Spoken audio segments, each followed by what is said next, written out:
My name's Chris, and I'm with my friend Ben, best buddies, and we started playing bolt action fairly recently.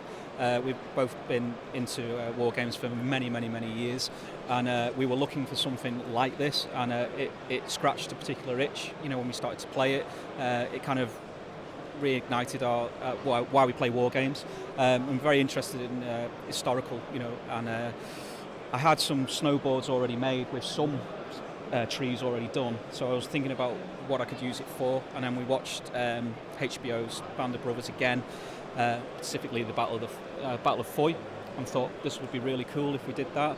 So we started making some terrain for it, some scenery. Had fairly generic terrain, and then it's kind of evolved from there, where we started to incorporate more elements from Foy itself. Doing a lot of research, and Ben's made the church to be a good representation of. Pretty much identical to it, and there's other buildings as well that are directly referenced from the town of Foy or the village of Foy. We started adding more to it as well with the Panzer IV outside, where there's quite a famous photograph of a wrecked Panzer IV outside the church of Foy.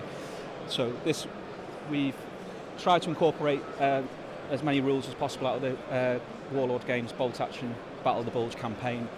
So we've incorporated elements of where Spears makes his kind of famous run across to liaise with I Company.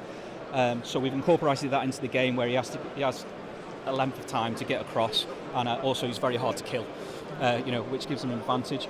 We've played it about 6 times, right through, and this is only the 3rd time he's actually managed to get across and get I Company involved. So essentially you can't use I Company until Spears has got there to activate him. We've also put some other characters in. We have Eugene Rowe, the medic, represented there. He's a slightly better medic.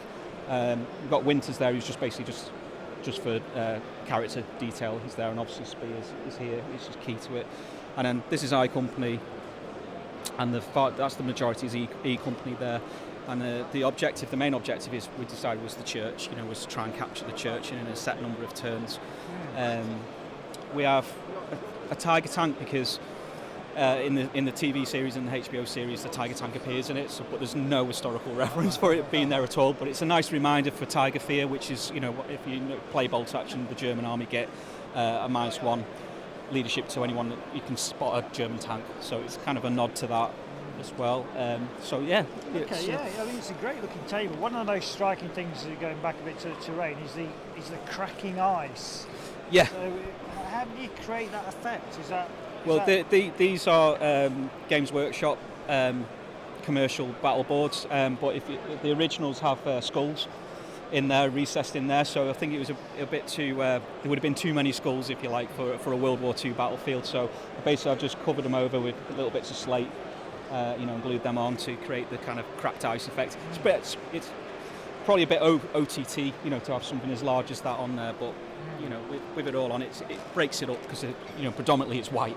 It's a white board, so it breaks it up a bit. Yeah, and it does look great. Yeah, thanks very much for bringing it along. Cheers. Okay, thank you.